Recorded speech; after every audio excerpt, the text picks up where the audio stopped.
얼마 전에 제가 만난 어떤 어머니는요, 굉장히 좋은 분이시고 아이를 잘 키우려고 노력하세요. 이 어머니도 공부를 많이 하신 분이에요. 그런데 늦게 좀 아이를 낳았는데 아이를 잘 키우려고 그 소아과에서 하는 영유아 발달 검진 표 있죠. 항목들을 여기 벽에다 붙여놓고 몇 살에는 가위질을 할 수 있어야 된다. 시켜봐요. 애가 못하면 확 불안한 거예요. 그래서 가위질을 한 1, 2주를 막 죽으라고 가르치는 거죠. 그러면서 아이하고 사이가 오히려 나빠졌어요. 그래서 우리 아이가 떨어지는 아이 같다고 데리고 오신 거예요. 제가 봤더니 똘똘하게 그지없어요. 왜냐하면 가위질은 경험한 바가 없어서 못하지만 가위질이 중요한 게 아니라 그만큼 소근육을 잘 사용하고 모든 운동 기능을 잘 조합할 수 있느냐가 중요한 거죠. 봤더니 다른 건 너무 잘해요. 지퍼도 잘 채우고 종이접기도 잘하고 조그만 걸 집어서 주기도 하고 그러면 되는 거거든요. 이처럼 명제에 사로잡힌 육아에 빠지게 되면 우리가 중요한 본질을 잊어버리고 나머지의 명제에 그냥 거기에 휩쓸려 가기 쉽습니다. 뇌는 몇 살까지 발달합니다? 그렇지 않아요. 그때가 중요하긴 하지만 적어도 대뇌는 21살, 22살까지 자랍니다. 그때까지 끊임없이 자라게 하면 돼요. 키가 만 몇 살에 결정된다? 그러지 않아요. 여러분도 주변에 보셨겠지만 대학 가서 군대 가서 크는 사람도 있습니다. 물론 그 시기가 중요하다는 얘기지만 이러한 밑면에 있는 중요한 개념을 제대로 이해하지 못하고 그냥 무조건 그 명제에 사로잡히는 거죠. 그래서 안타까운 일이 이런 거예요. 아이하고 아빠하고 이제 제가 좀 놀아보라고 했더니 애가 끊임없이 놀다가 흥분이 되니까 아빠를 차요. 발로. 그랬더니 이 아빠가 놀면서 에구 에구 에구 계속 이러고 있더라고요. 그래서 제가 아빠한테 왜 그러세요? 애한테 하지 말라고 하세요. 그랬더니 원장님, 박사님 저는요 아이랑 친구 같은 아빠가 되고 싶어요. 이러시더라고요. 의도는 매우 좋죠. 그래서 제가 뭐라고 그랬냐면 아버님 의도는 좋은데요. 아이하고 아빠는 절대 친구가 아닙니다. 아빠는 아빠예요. 그 의미는 가까이 잘 지내란 얘기지 친근하게 지내란 얘기이지 친구가 되라는 얘기는 아닙니다. 부모는 아이가 적절하지 않은 행동을 했을 때는 기준을 제시해주고 한계점을 설정해줘서 안 되는 건 안 된다고 얘기해 주셔야 합니다. 그것이 더 큰 교육입니다. 이렇게 말을 드렸죠. 물론 그 아빠는 아이를 사랑합니다. 그리고 아이에게 친근한 아빠가 되려고 노력을 하는데 그런 어떤 명제들 마치 광고의 문구처럼 우리가 그런 명제에 사로잡히는 게 굉장히 많습니다. 그래서 거기서 벗어나면 너무 불안해요. 자, 그러면 엄마가 안 불안하려면 정답은 개념을 제대로 이해하는 겁니다. 그러나 그러지 못할 때는 안 불안하기 위해서 가장 많이 쓰는 방법이 그러한 명제 같은 누구도 반기를 들지 못하는 기준을 딱 만들어요. 밖에 나갔다 들어오면 손을 닦아야 돼. 뭐 이런 거. 양치질은 꼭 해야 돼. 뭐 이런 것들. 아니면 거짓말은 절대 안 돼. 약속은 지켜야 돼. 뭐 이런 것들. 이걸 누가 아니라고 말할 수 있겠습니까? 다 맞는 말이지만 그것을 딱 정해서 아이가 거기에 쫙 따라 들어오면 그 안에 쏙 들어가 주면 말은 아이를 위한 거지만 사실 반 정도는 내 마음 편하자고 하는 게 굉장히 많습니다. 애가 그걸 딱 따라주면 내 마음이 편하거든요. 그래서 애가 바로 내 엄마 이러고 들어줬으면 좋겠는데 애들 절대 안 그러거든요. 메롱거리기도 하고 말도 안 듣고 그러면 요거를 빨리 요 안으로 데리고 들어오기 위해서 가진 방법을 다 씁니다. 그거를 사랑이라고 또 포장도 해요. 어떤 가진 방법들이 있죠? 협박을 합니다. 우리는 어릴 때 망태 할아버지였습니다. 망태 할아버지가 협박의 주인공들이었어요. 망태 할아버지 잡아간다. 요즘에는 뭐 무슨 앱 그래가지고 뭐 이런 것도 들려줘요. 네, 그런 걸로 해서 애를 겁나게 해서 무섭게 해서 아이의 약간 내 마음에 안 드는 문제 행동을 빨리 소거하고 아이가 내가 정한 그 명제 틀 안에 또는 누구도 반기를 들지 않는 그 기준 아래 아이가 딱 들어오기를 바래요. 그래서 아이를 협박하기도 하고 자꾸 추궁하고 채근하고 잔소리를 똑같은 얘기를 계속하고 아이를 압박을 주는 거죠. 이러다가 또 다른 협박을 합니다. 아이가 좀 정리를 안 하면 그냥 정리를 가르치면 되는데 오늘 다 못 배우면 내일 또 가르치면 됩니다. 왜? 아이들은 단번에 한 번에 빠르게 예쁘게 착하게 말을 안 듣습니다. 그것이 이 아이들의 본질입니다. 근데 빠르게 착하게 예쁘게 이렇게 말을 듣게 하려니 아이를 어떻게 해요? 너 정리 안 하면 너 내일 어린이집 간 동안에 이 블럭 다 갖다 버려야 되겠다. 이렇게 되는 거예요. 아니 사주질 못할 망정 다 갖다 버린대요. 이런 식인 거죠. 그러면서 아 나는 정리를 가르쳤어. 이렇게 착각을 해요. 물론 그들도 자녀를 사랑합니다. 사랑을 의심하지 맙시다. 근데 과연 이것이 도움이 될까 하는 생각을 해보자는 거죠. 그러다가 여기서 수위를 더 넘어요. 애가 좀 기가 약한 애들은 네 해요. 근데 또 좀 약간 센 애들은 그래도 싫은데요. 나중에 할 건데요. 이런단 말이에요. 그러면 내 말을 빨리 안 듣는 거. 애는 어릴 때부터 정리정돈을 가르쳐야 돼. 요즘엔 정리력이라는 기능도 있어. 뭐 이게 탁 스치면서 불안해져요. 그럼 이거를 말을 안 듣는 얘가 솔직히 불편하고 꼴 보기 싫어요. 그러니까 빨리 애를 말을 듣게 해야 내가 편해요. 그럼 어떻게 해요? 아이한테 엄마가 말했어. 좋게 말했어. 정리해. 좋게 말해요. 자, 그러면 애가 네 엄마 안 그러니까 그 다음에 어떻게 해요? 한 번 더 좋게 말해요. 엄마가 치우라고 했어. 빨리 정리해. 여기까지는 잘하세요. 내가 또 말 안 듣거든요. 그럼 세 번째는 어떻게 해요? 반드시 존대를 써요.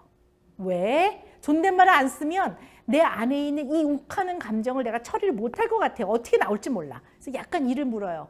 엄마가 정리하라고 했어요. 우리 아들 말 들으세요. 이렇게 되는 거죠. 그리고 나면 애가 말 들을까요? 안 들어요. 애들은 그렇게 크는 겁니다. 그래서 애가 싫은데요? 그러면 이제 그다음부터 야가 되는 야, 너 엄마가 진짜 뭐 이렇게 돼요. 너 한번 맞아볼래? 뭐 이런 말을 하는 거죠.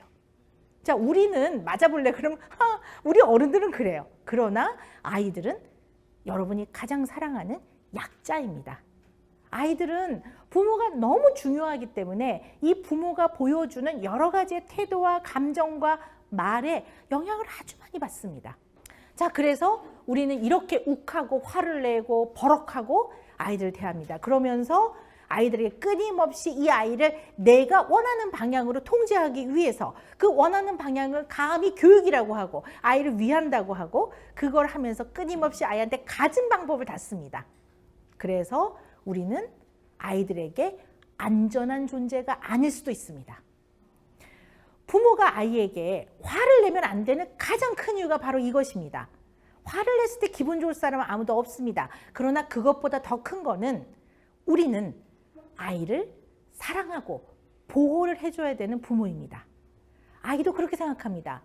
부모는 자기를 사랑해주는 존재이고 나를 위험으로부터 보호해주는 사람이라고 생각을 합니다. 근데 이 사람들이 가끔은 나를 공격해요. 그런데 이 사람들이 동일인이에요. 얼마나 아이가 이 혼란을 극복하기가 어렵겠습니까? 이게 동일인이란 말이에요. 그러면 부모가 너무 좋아서 부모한테 막 다가가다가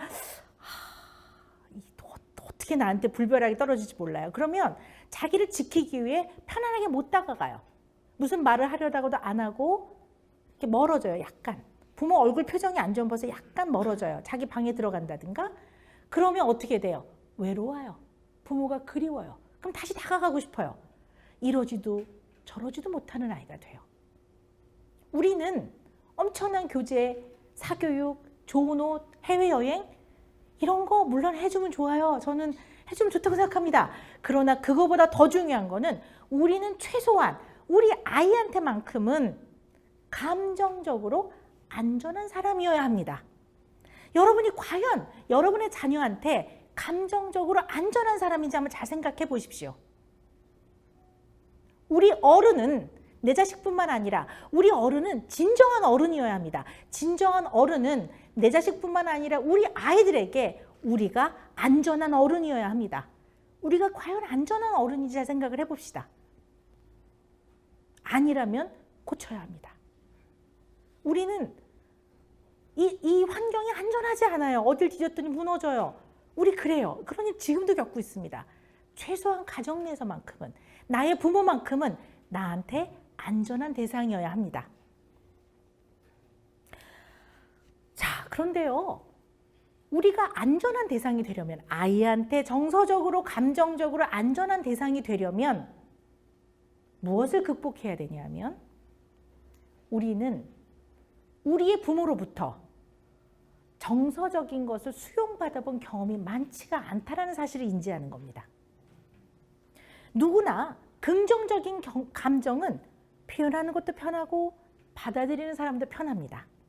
그러나 우리가 흔히 말하는 부정적 감정, 속상하고 화나고 열받고 애처롭고 슬프고 열받고 뭐 좌절스럽고 분노하고 이런 비통하고 이런 감정들을 부정적 감정이라고 합니다. 그러면 우리는 신이 아닙니다. 인간은 긍정적 감정인 희와 락, 그 다음에 부정적 감정인 노와 애가 다 중요합니다. 어떻게 기쁘고 즐거운 것만이 소중한 감정이라고 얘기할 수 있겠습니까? 인간은 살아가면서 고통스럽기도 하고 힘들기도 합니다. 좌절을 경험하기도 합니다. 이런 감정들을 우리의 부모가, 여러분들을 길러주신 부모님이 또는 그 부모님이 이것을 그냥 안전하게 수긍을 해준 경험이 우리가 많지가 않습니다. 쉬운 예를 들어볼까요? 학교 갔다 왔는데 짜증이 나요. 그래서 짜증나 이랬을 때 에휴 힘들었구나 이거 한마디면 그냥 수긍해 준 거예요. 물론 부모 입장에서는 이해가 안 될 수도 있어요. 얘가 왜 짜증이 나? 다 해주는데 그래도 얘가 지금 표현하는 감정은 그냥 네 감정을 알겠다라고 수긍을 그냥 해주면 되는데 이게 그렇게 어려워요. 우리는 꼭 한마디를 해요. 야 공부하는 게 뭐가 힘드니? 밥 해줘, 뒷바라지 해줘, 참고서 사줘, 학원 보내달라면 학원 보내줘, 학원까지 태워다 줘. 야 세상 쉬운 게 공부하는 거다. 왜 우리는 그 말을 꼭 해야 되냐고요. 그냥 아이한테 에휴 너 입장에서 힘들겠지. 날도 덥고 힘들었겠네. 이렇게 해주는 게 왜 어렵냐고요. 그리고 나서 그 얘기를 해주시면 돼요. 근데 세상 힘든 게 있고 지금은 힘들어도 또 이렇게 부모가 뒷바라지 해주니까 좀 참자. 이렇게 해주면 훨씬 나을 텐데 우리는 아이를 잘 가르친답시고 끊임없이 비난을 하고 때로는 모욕도 해요.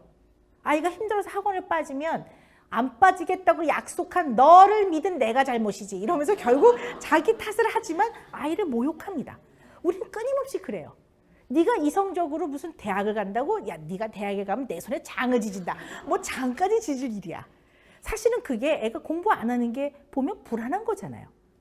자, 이처럼 아이가 표현하는 정서, 감정을 안전하게 수긍을 안 해주면 아이들은 자기가 어떤 상황에서 느끼는 1차 감정을 인지하지 못합니다. 이게 약간 어려운 얘기 같지만요. 아이가 친구하고 다퉜어요. 근데 굉장히 친한 친구였는데 오늘 굉장히 아주 심하게 다퉜어요. 속이 상해요. 그리고 사실은 걱정돼요. 그 친구하고 나빠질까 봐 사이가. 그러면 1차 감정은 걱정되고 속상한 거예요. 걱정되고 속상한 게 1차 감정인데 집에 와서 엄마 나 걔랑 싸웠어. 그랬을 때 부모가 아유 힘든 하루네 뭐 이렇게 해주면 되는데 그리고 애가 좀 안정되면 얘기하면 돼요. 훈계도 해주시고 설명도 해주시면 되는데 우리는 마음이 급해요. 얘가 친한 친구하고 싸우면 안 된다는 걸 빨리 가르쳐주고 싶어요. 그래서 뭐라고 해요? 야 그렇게 맨날 싸우면 어떡하니? 이렇게 돼요. 너 나중에 뭐 들락날락 할 거야? 맨날 싸워가지고? 너 사람 때리고 그럴래? 이렇게 나와요. 그러면 아이의 1차 감정은 걱정됐고 오늘 친구랑 싸워서 속상했던 거예요. 근데 이 1차 감정은 금방 어디론가 사라져요. 그리고 어떻게 됩니까? 아 조용히 하라고요. 듣기 싫다고요. 이렇게 돼요. 그러면 걱정과 속상함이 확 짜증을 내고 화를 내는 거하고 같은 감정입니까? 다른 감정입니까? 다른 감정이에요. 이렇게 표현할 수밖에 없어요. 내지는 애가 조금 짜증을 내면 너 어디 버르장머리 없이 너 부모한테 이래버리면 애들이 이렇게 되거든요. 그러면 1차적 감정은 속상하고 아이가 걱정이 돼요. 얘랑 사이가 나빠질까 봐. 그건 어디론가 금방 사라지고 무조건 불편한 감정은 다 억지하고 억압해요. 꽉 눌러요. 그래서 압력밥솥에 압력이 꽉 차듯이 꽉 차요. 그러다가 도저히 못 참을 때 한 번 확 하고 폭발하는 것이 우의 일종이기도 합니다. 가장 안전한 존재, 가장 편안한 대상한테 폭발합니다. 동생이 왔다 갔다 해 그러면 꺼지라고 뭐 이렇게 되는 거죠. 무슨 얘기인지 아시겠죠? 그래서 이러한 아이가 표현하는 우리가 모두가 불편해하는 아주 부정적이고 불편한 감정을 어이구 맞다가 아니라 애가 나 누구랑 싸웠어 그러면 우리 아들 누가 그랬어 내가 그냥 혼내줘야지 이게 아니라 아이고 힘들었네 오늘 이렇게 해줄 수 있어야 된다는 거죠. 근데 문제는 우리가 그런 경험이 없다라는 거예요. 결국 우리는 두 가지 경험만 했던 겁니다. 지나치게 허용적으로 크든가 어이구 이러든가 아니면 굉장히 뚝해, 조용히 해, 막 이렇게. 이거 애들이 제일 싫어하는 소리인 거 아시죠? 아니 우리가 아이를 키워야지 방울뱀을 왜 키웁니까? 이 소리, 방울뱀 소리 내지 마십시오. 이제부터 굉장히 싫어합니다, 아이들이. 이런 걸로 해서 아이를 감정을 표현을 못하게 해요. 자, 그래서 요즘에는 감정 공감하는 걸 굉장히 연습들을 많이 하시더라고요. 바람직한 겁니다. 열심히 하시다 보니까 어떨 때는 과도하고 과장돼요. 그래서 아이가 위험한데 높은 데 좀 올라갔다. 그러면 그 상황에서 제일 중요한 거는 위험으로부터 아이를 보호하는 거예요. 그럼 얼른 내리면서 위험해, 내려와. 이렇게 하면 되는데 이 또 감정 공감을 해주려니까 이게 과다해져서 높은 데 올라갔어? 멀리 보고 싶었어? 멀리 보니까 더 잘 보여? 아유 우리 아들 호기심도 많아라 뭐 이러고 있는 거예요. 그러면 옆에서 보고 있으면 막 가슴이 조마조마 이거 빨리 얘를 내려야 되는데 이런 아주 과장되고 또 과도한 감정 공감을 하기도 합니다. 물론 열심히 하려는 데서 나온 거기 때문에 의도는 좋으나 우리가 늘 아이를 볼 때는 내가 아이에게 하는 말이나 행동이나 감정의 표현은 어디로 향하고 있는지 길게 봤을 때 이 아이를 장기적으로 넓게 길게 봤을 때 우리 아이가 건강하게 자라서 사회의 한 일원으로서 다른 사람과 잘 조절해서 참고 견딜 건 견디고 지킬 건 지키고 자기 할 일을 잘하고 사는 사람을 키우는 데는 나는 어떻게 꾸준히 일관되게 이 아이를 도울까 이런 생각을 하고 보셔야 된다는 거죠. 그래서 아이의 감정을 수긍해 주라는 거는 오냐오냐가 아니라 내지는 애 문제 행동을 빨리 교정해 주는 것이 아니라 이 아이의 감정이 내가 동의가 되든 안 되든 이 아이의 감정이 옳든 그르든 이 아이의 감정을 내가 이해하든 못하든 관계없이 너가 표현하는 감정은 내가 알아들었어 이거입니다. 아이가 와서 이유 없이 막 발을 구르고 울어요. 그러면 어설프게 해석하려 들지 마세요. 너 이래서 이렇게 돼서 화가 났구나. 그러면 애들이 아닌데 이러기도 해요. 그러면 그 다음에 엄청 난감하거든요. 그래서 그럴 때는 엄마가 이유는 잘 모르긴 하는데 너가 몹시 지금 속상하고 화났다는 건 내가 알겠어. 이렇게 하는 거예요. 이거를 아이뿐만 아니라 우리가 애착 대상자, 자녀가 대표적이지만 배우자도 애착 대상자입니다. 이 배우자가 집에 와서 여러분이 맛있는 걸 만들어 놨는데 남편이 집에 오니까 얼굴이 아주 어둡고 짜증을 내요. 식사는 그랬더니 말도 시키지 말라는 얘기죠. 그러면 그거를 힘들구나. 당신 힘드네. 좀 쉬어. 이 정도만 하면 되는데 내가 오늘 이걸 만들려고 얼마나 힘들었는 줄 알아? 먹고 오면 먹고 온다고 얘기를 하지. 우리는 늘 쉽게 감정에 영향을 받아요. 감정을 그릇이라고 보면 우리는 금이 잘 가고 잘 울려요. 우리는 왜 그럴까? 이렇게 열심히 사는데 우리가 조용한 아침의 나라의 국민들이었는데 우리가 왜 지금은 이렇게 상대가 나를 조금만 건드려도 우리는 이렇게 울리고 상처를 받고 그리고 여기서 그냥 못 가고 우리는 꼭 응징과 복수를 해야지만 직성이 풀려요. 왜 우린 그럴까? 심지어는 이 사랑하는 약자인 아이한테도 어느 순간에는 엄마와 아들, 엄마와 딸이 아니에요. 1대1 너와 나 이러면서 아이한테 왜 우리는 말과 행동으로 아이한테 상처를 주고 왜 우리는 이렇게 화를 내고 공격적이고 파괴적인 방법을 쓰고 결국 아이한테 해가 되게 행동을 할까? 이렇게 사랑하면서 이런 고민을 늘 해봐야 합니다. 자, 이렇게 상처를 잘 받는 우리의 감정을 그릇이라고 보면 감정이 이렇게 잘 울리는 이유 중에 하나가 우리 인간은요 누구나 다 예외 없이 종류는 다르고 정도는 다르지만 우리의 애착 대상자인 부모와의 관계에서 해결되지 않은 갈등의 요소가 누구나 있습니다. 그거를 다 있는데 모를 뿐입니다. 내지는 알지만 너무 아파서 꺼내질 못하고 있는 거예요. 그래서 해결하지 못한 갈등들이 다 있어요. 이 갈등을 저 마음 시면에 저 밑에 내려놓습니다. 꽁꽁 싸요. 싸는데 그 안은 너무 뜨거워요. 너무나 갈등이기 때문에 이걸 탁 데이면 만지면 뜨거워 데일 것 같아요. 그래서 겉은 차가운 걸로 탁 쌓고 밑에다 싹 내려놔요. 저 밑면에. 그러나 이건 해결되지 않은 갈등이에요. 중요한 건 자녀를 키울 때 이 자녀가 이걸 꼭 건드려요. 밖에 나올 때는 이렇게 모인 이 자리는 그냥 옷도 이렇게 잘 깨끗하게 차려입으시고 머리도 정돈하고 여기 와서는 조용히 계시고 누가 좀 치고 가도 아, 괜찮습니다 이렇게 하는데 그냥 사회인으로서 그냥 괜찮은 사람으로 살아가세요. 근데 집에서 가장 내가 사랑하고 내가 보호를 해줘야 되고 내가 얘를 보살펴줘야 되고 무한한 애정을 줘야 되는 이 애착 대상자인 아이는 끊임없이 여러분의 해결되지 않은 갈등을 건드립니다. 그것이 너무 아프고 힘듭니다. 그럴 때 우리는 욱합니다. 부모는 너무 중요한 사람입니다. 중요하다고 해서 꼭 좋아하지 않을 수도 있습니다. 부모를 좋아하지 않은 사람도 있긴 있습니다. 대개는 좋아하죠. 대개는 사랑받고 싶어 하죠. 그래서 다른 누구보다 부모는 나를 조건 없이 어떠한 상황에도 나를 언제나 가장 소중한 사람으로 날 대해주기를 원합니다. 누구나 그렇습니다. 저도 그렇습니다. 내가 사랑이 필요할 때는 우리 부모는 어떠한 것보다도 나를 우선시해서 나를 사랑해 주기를 원합니다. 내가 보호가 필요할 땐 나를 보호해 주길 원합니다. 내가 위로가 필요할 땐 나를 위로해 주길 원합니다.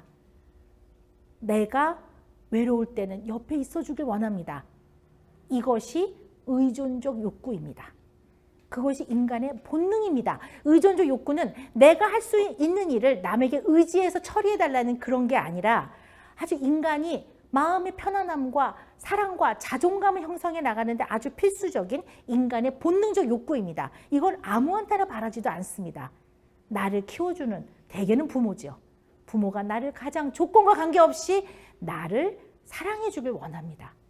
근데 이게 의존적 욕구가 채워지지 않으면 마치 싱크홀처럼 뻥 뚫린 구멍이 우리 마음 안에 생깁니다. 이것을 결핍이라고 합니다. 이 결핍은 평생 동안 채우려고 합니다. 자녀를 통해서 채우려고 하고 배우자한테 채우려고 하고 이게 채워지지 않은 부분이 자녀 때문에 건드려지고 배우자 때문에 건드려지고 시댁 어른들 때문에 건드려집니다. 그래서 이럴 때는 별것 아닌 일에 감정의 평정심을 잃기도 합니다. 이 의존적 욕구가 제대로 채워지지 않은 결핍은 두 가지 형태로 대표적으로 표현됩니다. 하나는 어떻게 이들이 나한테 이럴 수 있을까? 옆집 엄마, 옆집 아저씨도 아니고 우리 엄마 아버지가 나한테 어떻게 이렇게 할 수 있지? 그래서 분노합니다. 그러고 나면 아주 사소한 것들, 부모의 사랑에 대한 믿음과 신뢰가 있으면 그냥 넘어갈 수 있는 것들도 이 결핍이 있으면 별것 아닌 거를 섭섭하게 넘어가고 그냥 이렇게 넘어갈 수 있는 걸 분노합니다. 별것 아닌 일에 늘 성마름이 있고 늘 욱하고 늘 버럭하고 늘 화를 냅니다. 또 하나는 내가 오죽 못났으면 부모한테 받을 사랑도 못 받나 이런 생각을 합니다. 끊임없이 슬픕니다. 끊임없이 우울합니다. 좌절합니다. 끊임없이 자신감이 없습니다. 자존감이 떨어질 수 있습니다. 그래서 좀 섭섭할 때 그래 좀 섭섭하네 이게 아니라 막 슬픕니다. 엄청 우울합니다. 이 두 가지 마음 때문에 자존감 떨어지고 슬펐다가 왁 했다가 또 다운됐다 또 왁 하고 이거를 왔다 갔다 합니다. 이것을 가장 사랑하는 약자이고 내 뱃속으로 낳기 때문에 내가 사랑하는 아이한테 우리는 끊임없이 아이한테 표현합니다. 그리고 우리는 사랑한다고 괜찮을 거라고 생각합니다. 여러분께 제가 말씀드리고 싶은 거는 우리는 살다 보면 우리의 가장 해결되지 않은 깊은 내면의 갈등 요소를 자녀가 건드립니다. 나쁘게 표현하면 도발합니다. 여러분의 화를 유발시킵니다. 그러나 여러분의 자녀가, 여러분의 배우자가 여러분의 마음, 화를 도발했어요. 유발했기로서니 그 화와 공격적이고 파괴적인 본질을 갖고 있는 분노는, 욱은, 오리진은 여러분 것입니다. 시작은 여러분한테서 시작된 겁니다. 여러분의 것입니다. 여러분의 것이면 여러분이 소화해야 합니다. 여러분이 소화해서 적어도 밖으로 표현될 때 지나치게 공격적이거나 파괴적이지 않을 정도로는 여러분이 소화해야 되는 게 여러분의 몫입니다. 여러분은 진정한 어른이기 때문입니다. 여러분은 아이들한테 있어서 생명이자 생존인 부모이기 때문입니다. 여러분은 그렇게 해야 되는 겁니다. 어떻게 감히 내가 결혼하기 전에 성격 좋았거든요. 근데 얘 때문에 얘를 낳고 나서 내가 아주 성질이 더러워졌어요. 라고 말할 수 있는 권리는 아무에게도 없습니다. 내가 해결하지 못한 나의 욱과 나의 참지 못하는 것들을 아이에게, 사랑하는 아이라고 해서, 내 뱃속으로 낳았다고 해서 이 아이한테 전가할 수 있는 그러한 권리를 가진 사람은 아무도 없습니다. 우리 것입니다. 우리는 인지해야 합니다. 깨어 있어야 합니다. 여러분은 아이에게 감정적으로 안전한 대상이어야 합니다.